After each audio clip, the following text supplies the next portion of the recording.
ઓમ શ્રી ગણેશાય નમઃ। 3 અમાવસ્યાનું વ્રત માં બહુચરાજી ત્રિપુરા સુંદરી વ્રત તરીકે ઓળખવામાં આવે છે। એની વાર્તા, વિધિ અને કથા આપણે સાંભળીશું। ગુજરાત અને આસપાસના વિસ્તારોમાં ખાસ કરીને સ્ત્રીઓ દ્વારા આ વ્રત રાખવામાં આવે છે। આ વ્રત 3 અમાવસ્યા 3 મહિનાની અમાવસ્યા સુધી રાખવામાં આવે છે અને તેને માં બહુચરાજી અથવા ત્રિપુરા સુંદરી માતાના વ્રત તરીકે ઓળખવામાં આવે છે। આ વ્રત ઘરેલા કામ સિદ્ધ કરવા, મનોકામના પૂર્ણ કરવા, સુખ સમૃદ્ધિ અને કુટુંબના કલ્યાણ માટે રાખવામાં આવે છે।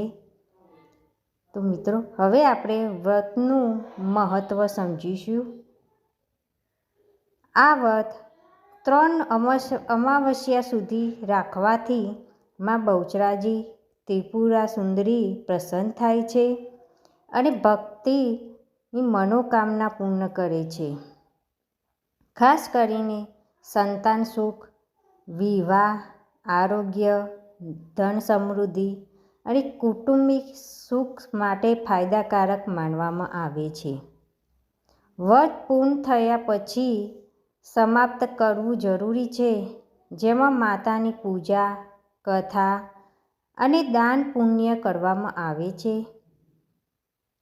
વ્રતની પદ્ધતિ કે વિધિ: વ્રતની શરૂઆત પહેલી અમાવસ્યાએ સવારે સ્નાન કરીને માં બહુચરાજીના સામે સંકલ્પ લેવો, હું 3 અમાવસ્યા સુધી આ વ્રત રાખું છું, મારી મનોકામના પૂર્ણ કરો, એવું મનમાં અથવા મોઢેથી બોલવું।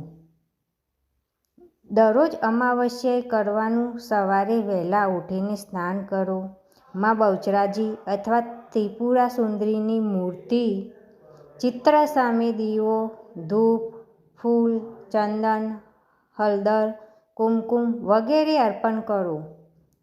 ફરાહાર અથવા એક વખત ભોજન મીઠું વગરનું અથવા સાદું કરો। વ્રતમાં માંસ, મદિરા, અન્ય તામસી વસ્તુઓથી દૂર રહેવું। કથા વાર્તા સાંભળવી અથવા વાંચવી: ત્રીજી અમાવસ્યાએ વ્રત પૂર્ણ થયા પછી બ્રાહ્મણ અથવા સ્ત્રીઓને ભોજન કરાવી દાન આપવું, કપડાં, ફળ, મીઠાઈ વગેરે અને આરતી કરીને વ્રતનું સમાપન કરવું। તો મિત્રો, હવે આપણે કથા સાંભળીશું। એક વખતની વાત છે, એક મોટા રાજ્યનો રાજા હતો, જેને જીવનમાં ઘણી બધી મુશ્કેલીઓનો સામનો કરવો પડ્યો।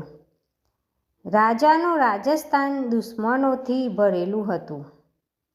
લોકોનું જીવન ખૂબ કષ્ટમાં હતું।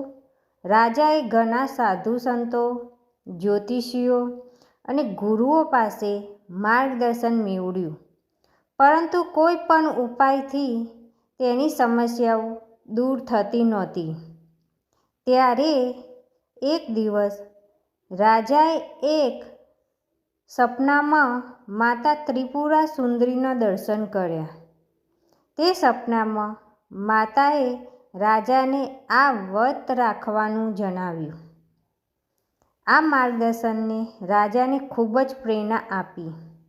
રાજાએ ત્રિપુરા સુંદરીનું વ્રત રાખ્યું, દરેક શુક્રવારે ઉપવાસ રાખ્યો, મંત્રોનો જાપ કર્યો અને પૂજા વિધિ પૂરી શ્રદ્ધાથી કરી।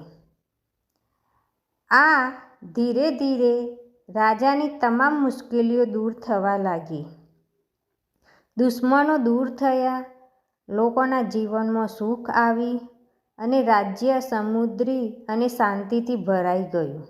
આ રીતે આ વ્રતના શક્તિશાળી ફળથી રાજા અને તેના રાજ્યમાં એક નવી પ્રભાત આવી।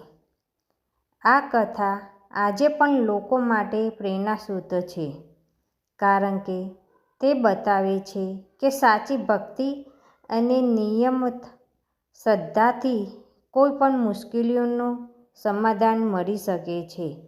તો મિત્રો, જેવા રાજાને ફર્યા તેવા આ વ્રત કરવાને જરૂરથી ફરજો